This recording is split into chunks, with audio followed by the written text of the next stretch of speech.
Bonjour Martin Winkler. Bonjour. Merci de venir à la Galerne nous présenter L'école des soignantes, votre roman qui paraît aux éditions POL.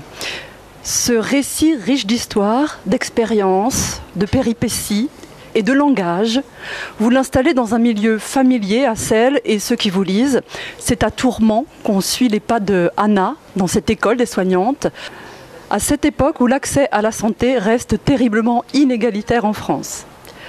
Pouvez-vous nous dire, nous raconter un petit peu qui est Anna au tout début de cette histoire? Alors Anna est un homme, comme son prénom ne l'indique pas. C'est un homme d'une trentaine d'années qui a travaillé comme programmeur dans une entreprise et qui un jour, à la suite d'une histoire familiale assez paisible mais assez particulière, décide de quitter ce travail pour devenir soignante. Parce qu'à l'école des soignantes, il n'y a que des soignantes, même si ces soignantes sont des hommes. Et bon, il a fallu un certain nombre d'événements dans sa vie, mais pas forcément des événements d'ailleurs dramatiques, mais enfin des événements assez marquants. Et puis aussi une rencontre avec une collègue de travail qui lui explique comment elle a été accueillie dans ce lieu qui est le centre hospitalier holistique de Tourment, le CHT. Et voilà. Et alors Anna se dit je vais devenir quelqu'un qui soigne, et il s'engage dans l'école. Pourquoi ou comment avez-vous fait de ce récit un roman d'anticipation, de science-fiction? Alors l'idée c'était de faire un roman qui aille un peu plus loin que les autres romans que j'avais écrits et qui parlait aussi de la formation aux soins, les trois médecins, le cœur des femmes dans une certaine mesure aussi, en souvenir d'André en parlait. Et je me suis dit, si je veux aller plus loin, il faut que je propose ou que je décrive ce que j'imagine être un lieu dans lequel on soigne de manière égalitaire et bienveillante, et dans lequel tout le monde est formé pour ça. C'est-à-dire sans rapport de force, sans hiérarchie, avec une bienveillance et une collégialité, voilà. Et donc, il suffisait pas d'écrire des livres qui décrivaient la situation aujourd'hui. Il fallait aussi dire, voilà, puisque c'est pas tout à fait ce qu'on veut aujourd'hui, comment est-ce que ça pourrait être et qu'est-ce que ça pourrait être. Alors voilà. Donc, et je l'ai situé dans un futur pas trop éloigné, parce que je voulais que les personnages qui étaient les personnages du cœur des femmes, en l'occurrence Jean Atwood et René Dante, réapparaissent dans le roman et montrent qu'il y avait une continuité entre les autres romans et celui-ci. Donc c'est pour ça que c'est situé en 2039 et pas en 2250. Anna est entourée de femmes, vous venez d'en citer quelques-unes, de figures féministes. Est-ce un roman féministe, un livre engagé? Est-ce que vous êtes un écrivain militant? Oui, je suis un écrivain militant, oui, c'est un roman engagé. Est-ce que c'est un roman féministe? Ça, je pense que c'est plutôt aux lectrices de le dire, parce que moi personnellement, je ne crois pas que je peux me définir a priori ou m'afficher comme féministe. Être féministe, c'est pas une une qualité ou un label, c'est plus ça se définit par des actes. Donc je dirais que c'est aux lectrices de dire si c'est un roman féministe. Mais engagé, oui, certainement, politique, certainement, oui, bien sûr.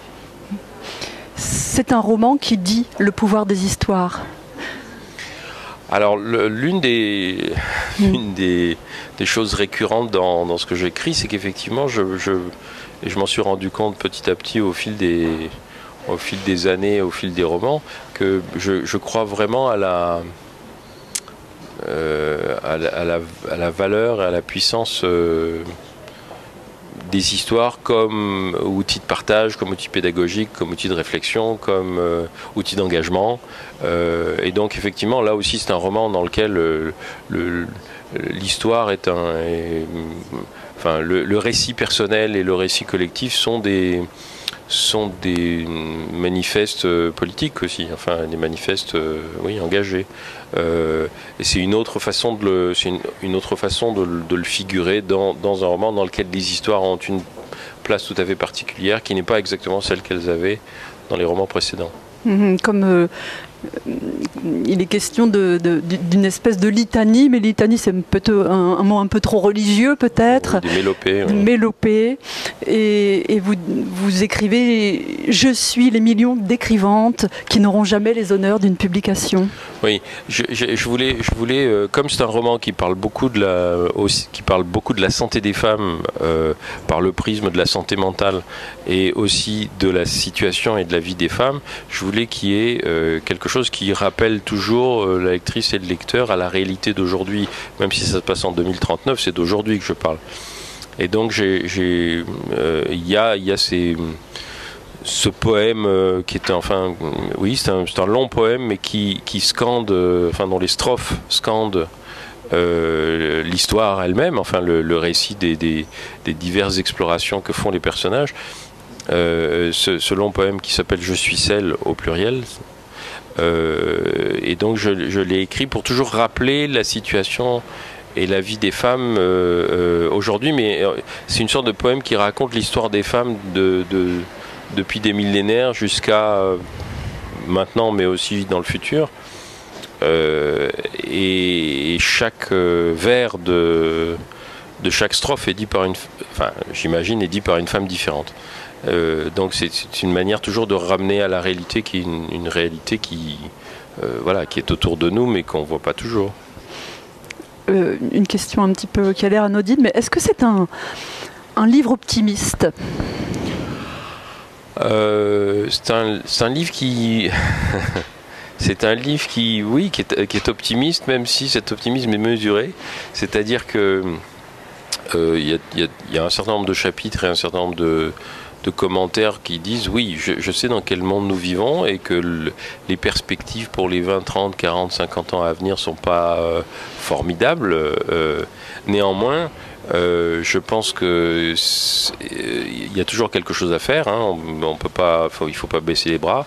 On peut toujours faire quelque chose et surtout, on peut toujours espérer faire quelque chose pour les gens qui nous entourent directement. C'est-à-dire que même si la pollution, le climat, tout ça s'aggrave, ça ne veut pas dire qu'on ne peut pas s'occuper des gens qui nous entourent. Et moi, je crois beaucoup à la responsabilité individuelle, mais aussi au travail collectif qui peut donner des choses tout à fait positives dans l'environnement immédiat, même si on ne peut pas jouer sur des choses qui nous échappent pour des raisons extrêmement compliquées de politique, de commerce, d'industrie, etc. On peut quand même faire du bien autour de soi. Donc c'est un plaidoyer pour pas baisser les bras et pour regarder directement autour de nous ce qu'on peut faire. Dernière question pour clore cet entretien. Et bien que vos lecteurs, lectrices peuvent puiser dans votre roman pour y répondre, quel livre ou quel auteur aimeriez-vous partager avec eux, elles, vos lecteurs et lectrices ? Alors il y a deux... Quand j'ai entrepris ou quand je me suis rendu compte que j'écrivais un livre de science-fiction, une sorte d'anticipation, j'ai beaucoup pensé à deux romans d'une autrice américaine qui s'appelle Ursula Le Guin. Et ces deux romans qu'on trouve en livre de poche, c'est La main gauche de la nuit et Les dépossédés, qui sont deux romans de toute beauté, qui sont des utopies à la fois positives, mais avec un optimisme mesuré, c'est-à-dire qui ne font pas l'économie de regarder ce qu'est la réalité. Et ce sont vraiment de très très beaux livres que j'ai lus quand j'avais peut-être 25 ans.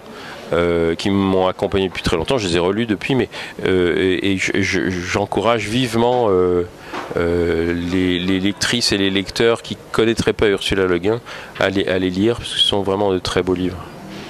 Merci beaucoup, Martin Winkler. Je vous en prie.